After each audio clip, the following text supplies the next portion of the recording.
सरस्वती जी और उनकी बहू रश्मि के बीच एक दिन बहस छिड़ जाती है। आखिर किसका काम ज्यादा आसान है, बहू का या सास का? माँ जी, सास को काम ही क्या है, आपके सारे काम उंगलियों पे तो हो जाते हैं। कुछ अभी। हाँ, हिसाब तो उंगलियों पे ही हो जाता है ना। अरे बेटा, ऐसा सिर्फ अभी लगता है, जो मुझे करना पड़ता है ना वो तुझे करना पड़े तो समझ आएगा कि असली काम का पहाड़ कैसा होता है। ठेले बराबर वजन भी नहीं है आपके काम में, और बात पहाड़ों के वजन की कर रही हैं आप। तू ऐसा करती ही क्या है घर में बेटा, ये तो बता मुझे। मैं थोड़ी ना कुछ करती हूँ, सब जादू से हो रहा है इस घर में। अरे एक दिन मेरा काम करोगी तो समझ आएगा। Okay okay, shut up. कल से मैं घर के काम करूंगी और तू मेरी जगह हर चीज का हिसाब रखना, ठीक है? ठीक है, ये भी कर लेते हैं। ये सास बहू की डील के बारे में रश्मि के पति अमन को नहीं पता था, और न ही अमन के पिताजी सुरेश जी को। पर गेहूं के साथ साथ जैसे घुन भी पिस जाता है, ये दोनों भी पिसने वाले थे। सुबह अमन उठकर रेडी होता है ऑफिस जाने के लिए, तो पता है उसके कपड़े नहीं निकले हुए हैं।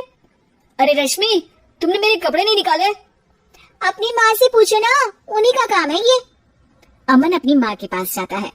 अब मेरे कपड़े आज आप देने वाले हो क्या माँ? हाँ, देना तो मुझे ही चाहिए, पर तेरी बहू ने कपड़े धोने ही नहीं डाले, तो कोई भी धुला हुआ कपड़ा नहीं है बेटा। हैं? ऐसा क्यों? कपड़े तो धोने आप ही देते हो ना माँ? अरे बहू ने तुझे बताया नहीं, अब हम अदल बदल गए हैं, मैं अब बहू और तेरी बीवी सास। अमन परेशान हो गया। वो बिना इस्त्री के कपड़े पहनकर ऑफिस चला गया। सरस्वती जी अपने घुटने के दर्द के कारण झुककर घर साफ नहीं कर पा रही थी, और ना ही खाना बनाना याद रख पाई। उधर रश्मि पहले ही दिन घर की चाबी घुमा चुकी थी और 300 रुपए का हिसाब अलग नहीं मिल रहा था। पर दोनों का ही घमंड कैलाश पर्वत से भी बड़ा था, और दोनों ही खेमे एक दूसरे की बात मानने को बिल्कुल तैयार नहीं थे। शाम को जब सुरेश जी और अमन खाना खाने बैठते हैं, तो सरस्वती जी उनके सामने गाजर और पपीते लाकर रख देती हैं। अरे माँ, ये क्या है? ख्याली पुलाव के साथ सलाद। माँ जी खाना बनाना भूल गई लगता है। अरे एक एक चमन्नी का हिसाब है मेरे पास, खाना बनाना कैसे भूल जाऊंगी? ये तो मैंने पढ़ा था कि फल फ्रूट खाने से सेहत अच्छी रहती है, इसीलिए ये ले, एक फल खा ले। रात को सुरेश जी और अमन अपनी मीटिंग बिठाते हैं अकेले में। बाबूजी, इनकी लड़ाई के कारण ना हमें ठीक से खाना मिल रहा है, उल्टा करके सारे काम रुक गए हैं। हाँ बेटा, 2 भैंसों की लड़ाई में बेचारे खेत के पौधों का भी नुकसान हो रहा है। पर पापा, क्या बताऊं आपको, मैंने माँ को इस महीने की 2 तारीख को बिजली के बिल के पैसे दिए थे। आज बिल भरने के लिए मांगने गया तो पता चला कि रश्मि उन पैसों से गैस सिलेंडर ले आई। अच्छा, तो सिलेंडर के पैसों का क्या हुआ? अब सिलेंडर के तो कोई पैसे नहीं थे बाबूजी, हमारे घर पर गैस की पाइपलाइन लगी है ना। बेटा, इन दोनों का कुछ करना पड़ेगा, नहीं तो अपने घमंड के चक्कर में पूरा घर बर्बाद कर डालेंगे ये दोनों। अमन और सुरेश जी काफी सोच विचार के बाद एक निष्कर्ष पर पहुंचते हैं। रात ही को दोनों अपनी पत्नियों की अलमारी से नई साड़ी निकालते हैं, और सुबह जब रश्मि और सरस्वती जी उठते हैं तो देखते हैं कि दोनों पति साड़ी पहनकर चढ़ाव पर सब्जियां काट रहे हैं। अरे ये सब क्या हो रहा है? क्या हो रहा है मतलब? आप दोनों अदल बदल हो सकते हो तो हम क्यों नहीं? अरे क्या मतलब?